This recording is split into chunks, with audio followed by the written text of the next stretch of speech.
And we're back with WHHI Daily News with Dr. Debi Lynes, psychologist, amongst many other titles that you have. It's good to see you. It is great to see you. Bright and springy today. I tell you what, it feels springy. I know. I wanted to say that we had a wonderful Women's Association of Hilton Head Islands event this week, and you were the featured speaker along with Catherine Maidamum from WHHI-TV.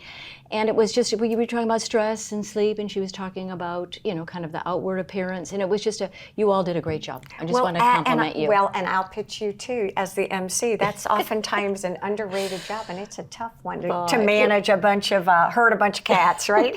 Well, it was fun. And when you were talking, one of the words that came up was meditation. And you kind of go, ooh. Yeah. And the whole audience was like, so let's talk. Today we're really going to focus on mindfulness, which I guess meditation could be a component of. So, well, I think mindfulness is one of those enigmatic words that when we hear it like meditation, we sort of roll our eyes and think woo-woo.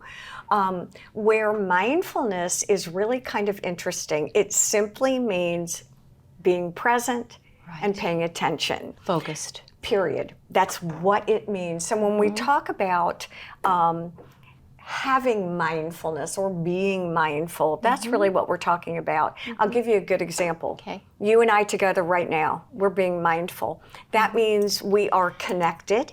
That means I'm paying attention and listening. You're paying attention and listening. We're not trying to plan our grocery list over here. Okay. Why is listening such a difficult thing for folks to really practice? Good listening. Oftentimes because we are preparing our response. And you know that, I mean, we're interviewers. That's what we do a lot, right? And so we have to be able to listen and respond in a timely manner. And sometimes, right? Right. And sometimes I got this, let me just interrupt. Right.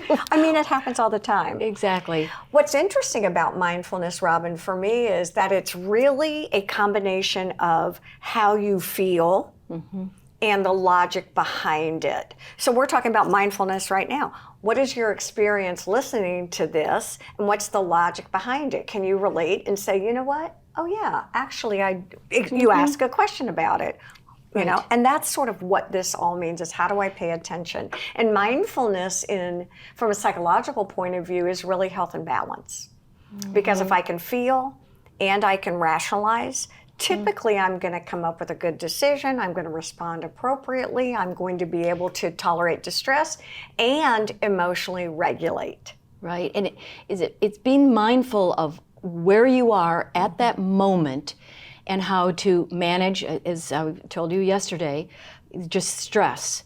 Yep. And I kind of let myself go with a particular situation, and I needed to get centered, I needed to get focused, I needed to be more mindful of what was going on in my body, and I was whatever. Well, you know what you were doing, whatever? we can be mindful, or we can have our mind full.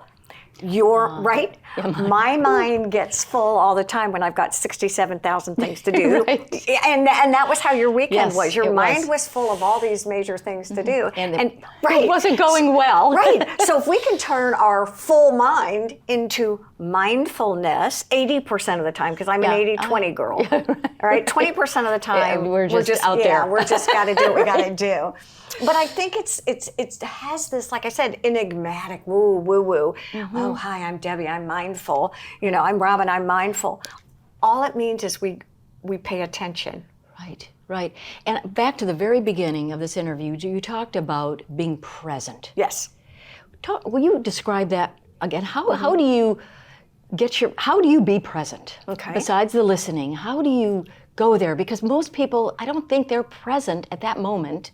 Well, oftentimes we have so many distractions around us, it is difficult to be present. Also, each of us can look present in a different way. If you have a child who has attention deficit hyperactivity disorder, or an adult who has that, they may be 100% present while they're squirming. Even though they're hearing everything you are saying and they're attending to it, right? Okay, they're body movements, their proprioception is oftentimes distracting, not to them, it's settling them, but maybe to you. But cognitively, they're with you. They're with you. With you. But if you're trying to teach them, Right.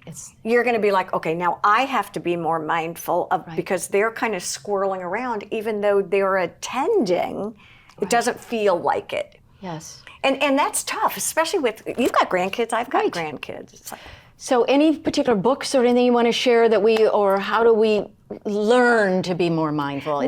Melody Beattie has a beautiful book, The Language of Letting Go, and a lot of it is about mindfulness. So there's all kinds of things out there. Faith, prayer, that's another word for mindfulness. Very good. Thank you.